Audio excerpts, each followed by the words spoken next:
Hello everyone, welcome to daily current affairs and job alert channel. నేను మీ ఆర్కెస్ట్రాని.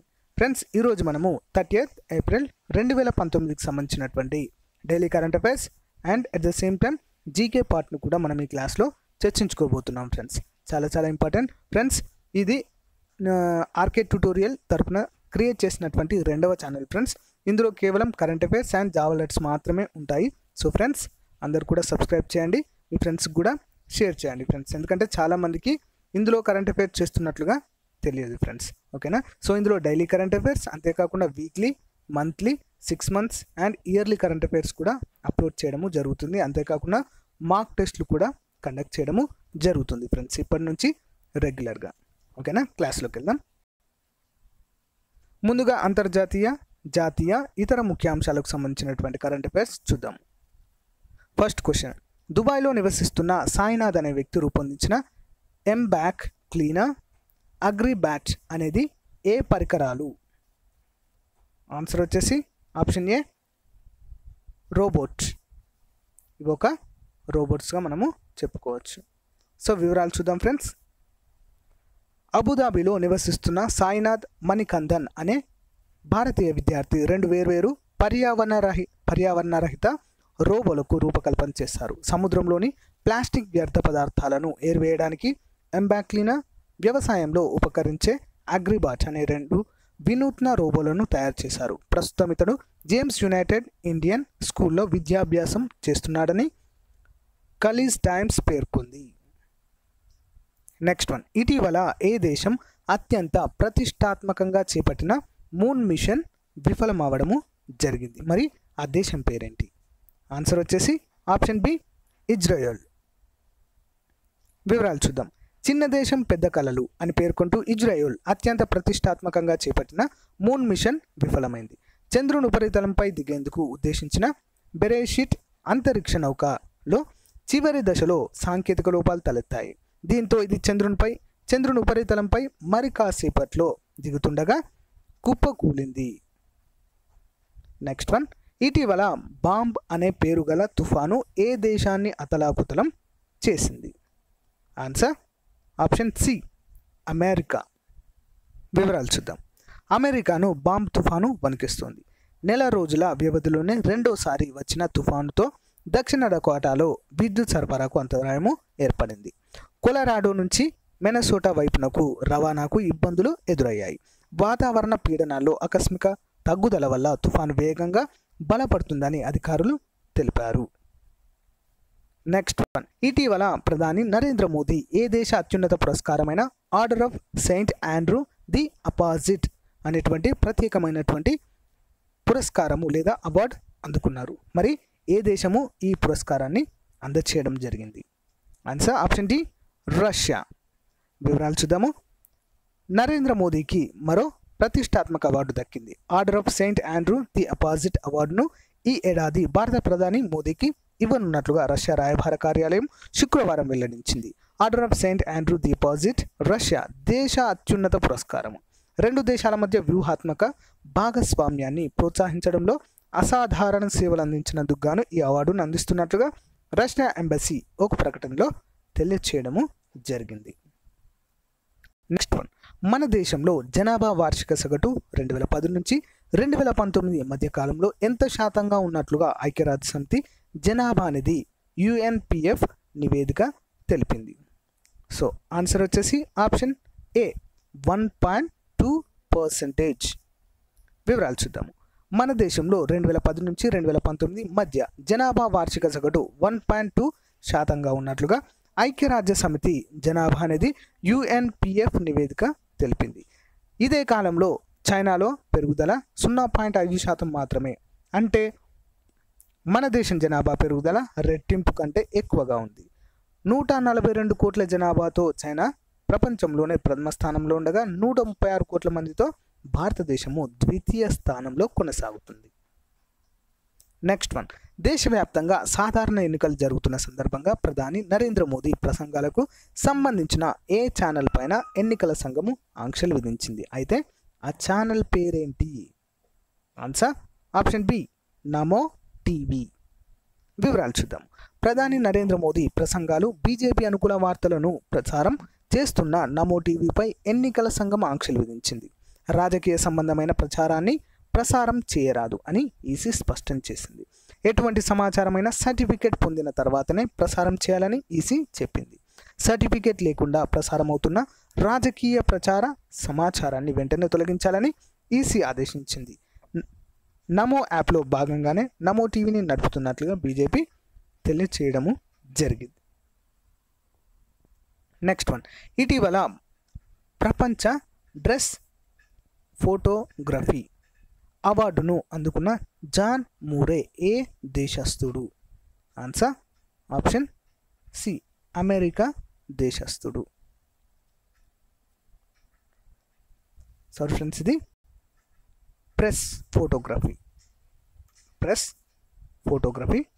Spelling mistake. So వివరాలు చూద్దాం.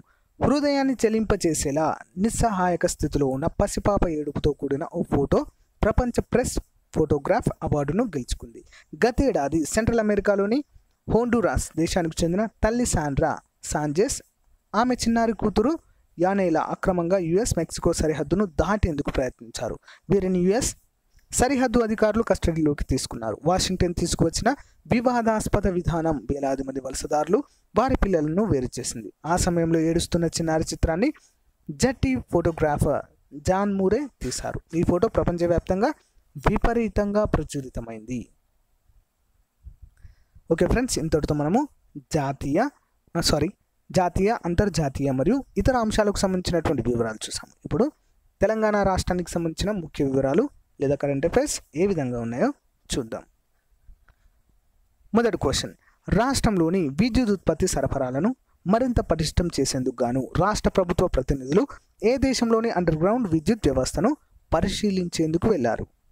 Answer option A, దక్షిణ Korea రాజధాని సియోల్కి వెళ్ళడము జరిగింది. వివరాలు చూద్దాము. హైదరాబాద్లో భవిష్యత్ డిమాండ్కు అనుగుణంగా విద్యుత్ సరఫరా వ్యవస్థను మరింత పటిష్టం చేసేందుకు గాను రాయదుర్గంలో 400 kV GIS సబ్స్టేషన్ నిర్మాణ పనులు ప్రభుత్వము వేగవంతం చేసింది. ఈ సబ్స్టేషన్కు అవసరమైన అండర్ గ్రౌండ్ కేబుల్ను ఉత్పత్తి చేస్తున్న దక్షిణ కొరియా రాజధాని సియోల్లోని తాయ్హన్ ఎలక్ట్రిక్ వైర్ ఫ్యాక్టరీని తెలంగాణ ట్రాన్స్కో అండ్ జెన్కో సిఎండి దేవులపల్లి ప్రభాకర్ రావు సారథ్యంలోని అధికారుల బృందము శుక్రవారము సందర్శించడము జరిగింది. నెక్స్ట్, అంబేద్కర్ ఓపెన్ యూనివర్సిటీకి చెందిన ఎవరికి ప్రతిష్టాత్మక Korea national open university Seoul నుంచి ఫెలోషిప్కి ఎంపిక అవ్వడం జరిగింది? ఆ వ్యక్తి ఎవరు? Answer option B, professor Pushpa Chakrapani garu. వివరాలు చూద్దాం. బిఆర్ అంబేద్కర్ ఓపెన్ యూనివర్సిటీకి చెందిన professor Pushpa Chakrapani Korea national open university Seoul నుంచి ప్రతిష్టాత్మక అసోసియేషన్ ఆఫ్ ఓపెన్ యూనివర్సిటీ ఫెలోషిప్కు ఎంపికయ్యారు. సంస్థాగత నాణ్యత హామీ పద్ధతులను అధ్యయనం చేయడంలో భాగంగా ఆమె ఏప్రిల్ 14 నుంచి 26 వరకు కొరియా నేషనల్ ఓపెన్ యూనివర్సిటీలో అధ్యయనానికి వెళ్ళనున్నారు. ప్రొఫెసర్ పుష్ప BRAOUలో ఫిజిక్స్ విభాగము అధిపతిగా పనిచేస్తున్నట్లుగా తెలుస్తుంది.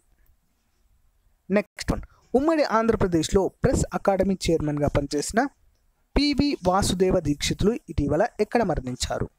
ఆన్సర్ హైదరాబాద్. వివరాలు చూద్దాము. ప్రముఖ సంపాదకుడు పివి వాసుదేవ దీక్షితులు కన్నుమూశారు. అనారోగ్యంతో ఒక ప్రైవేట్ దవాఖానాలో చికిత్స పొందుతున్న ఆయన శుక్రవారం తుది శ్వాస విడిచారు. తూర్పుగోదావరి జిల్లా రామచంద్రపురంలో 1942 ఫిబ్రవరి 11న వాసుదేవ దీక్షితులు జన్మించారు. 1967లో ఆంధ్రప్రభలో జర్నలిస్ట్గా కెరీర్ ప్రారంభించిన ఆయన ఆ పత్రికకు ఎడిటర్గా పనిచేశారు. ఏపీ ప్రెస్ అకాడమీ చైర్మన్గా కూడా విధులు నిర్వహించడము జరిగింది. నెక్స్ట్ వన్, తెలంగాణ ప్రభుత్వము బీసీల సంక్షేమం కోసము ఎన్ని కోట్ల రూపాయలు విడుదల చేసినట్లుగా పేర్కొంది? ఆన్సర్ 200 కోట్ల రూపాయలు. వివరాలు చూద్దాము, క్లియర్గా ఉంటుంది. వెనుకబడిన వర్గాల అభ్యున్నతి లక్ష్యంగా రాష్ట్ర ప్రభుత్వము ముందుకు సాగుతున్నది. జనాభాలో 50% కన్నా ఎక్కువగా ఉన్న బీసీల సంక్షేమంపై ప్రత్యేక దృష్టి సారించింది. ఈ ఆర్థిక సంవత్సరము రాష్ట్ర వ్యాప్తంగా 40,000 మంది లబ్ధిదారులకు 100% సబ్సిడీతో ఒక్కొక్కరికి 50,000 చొప్పున 200 కోట్ల రూపాయలు అందించారు. ఆర్థికంగా సామాజికంగా వెనుకబడిన కులాలు ఆర్థిక ప్రగతి సాధించేందుకు బ్యాంక్ లింకేజ్ లేకుండా రుణాలను అందజేసేందుకు బీసీ సంక్షేమ శాఖ చర్యలు చేపట్టింది. రాష్ట్రంలోని ఎంబీసీ కులాల ఆర్థిక సామాజిక ప్రగతి ధ్యేయంగా సంచార జాతులకు చెందిన యువతులకు ఉపాధి శిక్షణ, ఉద్యోగ అవకాశాలు కల్పించేందుకు ప్రత్యేక కార్యాచరణ అమలు చేస్తున్నట్లుగా రాష్ట్రంలోని పర్యాటక ప్రాంతాల్లో ఈ యొక్క పథకాలు చేరే విధంగా చూస్తున్నట్లుగా ప్రభుత్వం వెల్లడించడం జరిగింది. నెక్స్ట్ వన్, తెలంగాణ ప్రభుత్వం రైతుల సమగ్ర సర్వే ఎప్పటిలోగా పూర్తి చేయాలని వ్యవసాయ శాఖ కార్యదర్శి పార్థసారథి ఆదేశించారు. ఆన్సర్ ఆప్షన్ ఏ, మే 15లోగా పూర్తి చేయాలని ఆదేశించారు. వివరాలు చూద్దాం. రైతుల సమగ్ర సర్వే చేపట్టి మే 15 నాటికి పూర్తి చేయాలని ప్రభుత్వం సంకల్పించింది. రైతుల సమగ్ర వివరాలను సేకరించాలని వ్యవసాయ విస్తరణాధికారులను ఆదేశించింది. ఈ మేరకు కలెక్టర్లు ప్రత్యేక శ్రద్ధ తీసుకుని రైతుల సమాచారాన్ని సేకరించాలని వ్యవసాయ శాఖ ముఖ్య కార్యదర్శి సి పార్థసారథి ఉత్తర్వులు జారీ చేశారు. ఓకే ఫ్రెండ్స్, ఇంతటితో మనము తెలంగాణ రాష్ట్రానికి సంబంధించినటువంటి కరెంట్ అఫైర్స్ చూడడం జరిగింది. ఇప్పుడు ఆంధ్రప్రదేశ్ రాష్ట్రానికి సంబంధించిన కరెంట్ అఫైర్స్ ఏ విధంగా ఉన్నాయో చూద్దాం. మొదటి క్వశ్చన్, రాష్ట్రంలోని మావోయిస్ట్ ప్రభావిత ప్రాంతాలలో ఎన్నికల పోలింగ్ ప్రశాంతంగా ముగిసిందని పేర్కొన్న రాష్ట్ర ప్రభుత్వ డీజీపీ ఎవరు? ఆన్సర్ ఆప్షన్ ఏ, ఆర్పి ఠాకూర్. వివరాలు చూద్దాం. మావోయిస్టు ప్రభావిత ప్రాంతాల పరిధిలో ఉన్న 646 పోలింగ్ కేంద్రాల్లో ఎన్నికలు ప్రశాంతంగా ముగిశాయని డీజీపీ ఆర్పి ఠాకూర్ శుక్రవారం ఒక ప్రకటనలో తెలిపారు. ఆయా ప్రాంతాల పరిధిలో మావోయిస్టుల హింసకు సంబంధించి ఒక్క ఘటన కూడా జరగకుండా చూడగలిగామని పేర్కొన్నారు. నెక్స్ట్ వన్, గుంటూరు జిల్లాలోని 2 చోట్ల రీపోలింగ్ విషయమై కేంద్ర ఎన్నికల సంఘానికి ప్రతిపాదనలు పంపిన రాష్ట్ర ప్రధాన ఎన్నికల అధికారి ఎవరు? Answer option B, GK Dwivedi. Important question. వివరాలు చూద్దాం. గుంటూరు జిల్లాలో 2 చోట్ల రీపోలింగ్కు కేంద్ర ఎన్నికల సంఘానికి ప్రతిపాదనలు పంపినట్లుగా రాష్ట్ర ఎన్నికల ప్రధానాధికారి జీకే ద్వివేది వెల్లడించారు. నిన్న జరిగిన సార్వత్రిక ఎన్నికలకు సంబంధించి 2 కేంద్రాల్లో రీపోలింగ్ నిర్వహించాలని కలెక్టర్ కోన శశిధర్ ప్రతిపాదనలు పంపారని, వాటిని యథావిధిగా ఈసీఐకి పంపినట్లుగా తెలిపారు. రీపోలింగ్పై కేంద్ర ఎన్నికల సంఘము ఆదేశాల మేరకు చర్యలు తీసుకుంటామని కూడా స్పష్టం చేయడం జరిగింది. నెక్స్ట్ వన్, ప్రముఖ సంపాదకుడు ఆంధ్రప్రదేశ్ ప్రెస్ అకాడమీ చైర్మన్గా పనిచేసిన వాసుదేవ దీక్షితులు ఇటీవల ఎక్కడ మరణించారు? ఆన్సర్ ఆప్షన్ ఏ, హైదరాబాద్ లేదా సికింద్రాబాద్లో. వివరాలు చూద్దాం. ప్రముఖ సంపాదకుడు ఏపీ ప్రెస్ అకాడమీ మాజీ చైర్మన్ వాసుదేవ దీక్షితులు శుక్రవారం మధ్యాహ్నం 12 గంటలకు కన్నుమూశారు. ఆయనకు భార్య త్రిపుర, 3 కుమార్తెలున్నారు. ఆయన కొంతకాలంగా అనారోగ్యంతో బాధపడుతూ సికింద్రాబాద్లోని కార్పొరేట్ ఆసుపత్రిలో చికిత్స పొందుతున్నారు. పార్థివ దేహాన్ని శుక్రవారం సాయంత్రము స్వగృహానికి తీసుకువచ్చినట్లుగా తెలుస్తుంది. నెక్స్ట్ వన్, అంగన్వాడీ సేవా పథకంలో భాగంగా 2019-20 ఆర్థిక సంవత్సరానికి గాను కేంద్ర ప్రభుత్వం తొలి విడతగా రాష్ట్ర ప్రభుత్వానికి ఎంత మొత్తం నిధులను కేటాయించడం జరిగింది లేదా విడుదల చేయడము జరిగింది? సో ఆన్సర్ వచ్చేసి ఆప్షన్ ఏ, 67.20 కోట్ల రూపాయలు. వివరాలు చూద్దాము. అంగన్వాడీ సేవా పథకంలో భాగంగా 2019-20 ఆర్థిక సంవత్సరానికి ఆంధ్రప్రదేశ్ తెలంగాణకు కేంద్రం తొలి విడతగా నిధులను విడుదల చేసింది. Supplementary nutrition programme general component కింద 2019-2020 ఆర్థిక సంవత్సరానికి తొలి విడతగా ఆంధ్రప్రదేశ్ ప్రభుత్వానికి 67.20 కోట్ల నిధులను విడుదల చేసినట్లుగా ప్రభుత్వము శుక్రవారము AP Bhavan resident commissioner Praveen Prakash ఓ ప్రకటనలో తెలుపడము జరిగింది.